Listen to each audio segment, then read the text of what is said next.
What's going on, y'all? We're gonna do something a little bit different this time. Call this the Walk and Talk series, where I just walk and yap about whatever. And as you've probably heard of by now, the New Day have been released, and that just kind of reminded me that WWE kind of doesn't care about the tag division. Now, I originally was going to make a whole state of every division in WWE thing, but I feel like I was about to go on a rant about the tag division, so I said, you know what? Let's just make this a standalone video and then do the rest in another one. So I remember the day of the heel turn, right? It was a phenomenal moment. 10 out of 10, I wouldn't change a thing. But then we all knew deep down inside it was never going to get a proper conclusion, simply because Big E has that career-ending neck injury, and that was never going to change. I think deep down inside we wanted it to be different, right? We all wanted to, see Big E return at like a Royal Rumble or after Mania, but it was unrealistic. It was never going to happen. We didn't want to admit it, but it was just the truth. It was never going to happen. And so because that happened, that kind of had a little bit of what's what we're looking for, a black stain on it a little bit, simply because it was never going to get its conclusion. But the fact that WWE didn't capitalize off the heel turn at all is kind of crazy. Like they kind of, the problem with WWE nowadays is they really, really love the long-term storytelling thing. And what that means in WWE terms, they like to stretch it out. They like to wait to the very last minute to do things. They like to stretch it out as long as possible. They don't really strike where the iron's hot too much. We've seen that with LA Knight. They don't really, he's been popular for how many years now? Still hasn't took a shot on him at all. That's a bit weird. So it's like, with that, you have to strike with the iron's hot, but they didn't. They kind of dragged their feet. They didn't do that. And then they kind of lost their momentum going into Mania, kind of just put in this random throwaway match against the War Raiders, which it was okay at best. It wasn't a bad match. It wasn't terrible, but it's like, compared to what we could have got with the SmackDown TLC match, it was like, what are we doing, Already by then, it was already a bit of a, all right, what are we doing with the New Day? The New Day didn't win the title till like a couple weeks before Mania. Like it was like really, really last minute. Like it wasn't a week or two after. No, it was a while. And so and then the SmackDown division, they were doing really, really well. That was the only thing worth watching on SmackDown, right? That was the only thing worth watching. So when you have the TLC match announced, we're like, okay, we're going to put this on Mania. It's going to be one of the best matches on Mania. But they didn't. Everybody was petitioning for it. Everybody was calling for it, begging for it, asking for it. We wanted that match to be on Mania, but they didn't give it to us. It was on SmackDown. It was a 10 out of 10 TLC match. But imagine how much better it would have been at Mania. That would have been one of the greatest WrestleMania matches of all time. But still a great match. But then after that, it was like the SmackDown division was still doing pretty good, right? Still going through the same 4 teams or so going at it. Pretty fine. No complaints there. But then the Wyatt Six returned. And that right there was kind of like the beginning of the end. Now, it didn't end it immediately, right? It was more like a gradual downfall. Because when you have a supernatural kind of gimmick, it's kind of hard, especially when they're a serious supernatural and not like a Danhausen kind of thing. Like they were portrayed as serious. And so when you have something like that, they don't really lose too often. You got to make them lose a certain way. And I just didn't see them doing that, which they didn't, right? They had the chance to do that, right? They had the ladder match at SummerSlam, right? Kind of like a TLC 2.0 sequel or whatever. I'm like, okay, this is the opportunity for them to lose, right? You got Andrade and Rey Fenix, and then the other team, DIY, MCMG, Fraction, Street Profits. You had a whole bunch of teams that were able to win it there, but they didn't pull the trigger. They retained. And that was when I knew, okay, this is not going to go good.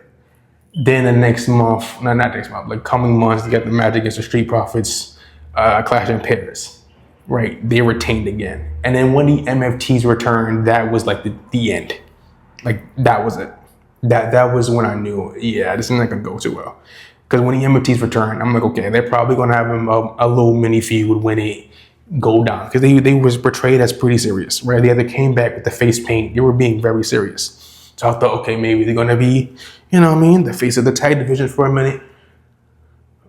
But they just kept dragging the feud longer and longer and longer. And it got to a point where it was like, yo, what are we doing?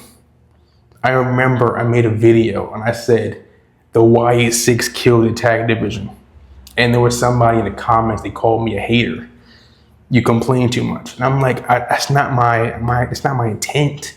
I'm not trying to be a hater. I'm not trying to be a Debbie Downer, but it's like, I got to call it for what it is. They ruined the tag division. Because when they got introduced, when they won the titles, it went downhill. Now, granted, would it went down eventually anyway? Maybe. Like, maybe. I can't really say. We're not living in Ultimate Dimension. Maybe it still would have went down the same way. But like, at the end of the day, that's the problem with the Super. I enjoyed the YS6. When they first debuted, they went crazy. When they came back, I was fine with it. When they won it, I was fine with it. But like, that's just like... And then now looking at the state of the SmackDown division after the release of the New Day, after the release of the Motor City Machine Guns, after the release of Tommaso Ciampa, after the release of Andrade, now it's like, who do you have? Like Raw has the Usos, the Street Profits, and the Vision. Right? That's the only three they use. Right, and the Usos are kind of occupied with the whole Roman thing. They're probably going to go back into the division in the coming weeks and months. So I'm not worried about that. I don't know how long Logan Paul is going to last as a full-timer. I don't know, but I'm going to give him the benefit of the doubt. They're going to last a little bit longer. Street Profits, no problem. But they have other teams, right? The Creed brothers, when was the last time we seen them? Months. When was the last time we seen the War Raiders? A while. Last time we saw them, we got squashed by Oba. Okay? When was the last time you saw Otis and Tozawa? They came back. They had a match in December or early January. He was really good. It was. When was the last time you seen him though? When was the last time you seen the LWO? So it's like, it's not like they don't have talent. They do. And that was before the New Day got released. So they have the talent, right? They're not talentless. They got talent. They just don't use them. SmackDown, they got nobody, right? They got Priest and Truth, Fraction, Los Garza. I guess the MFTs. I don't know if that's even a team anymore, but we're gonna call the MFTs in there. If you want to stretch the definition to Miz and Kit Wilson, sure. That's like 4 teams. So it's like, who do they have over there? Right? Priest and Truth are doing the best they can. They putting on good matches, but it's like, you know, it's like, come on. Like, I don't understand.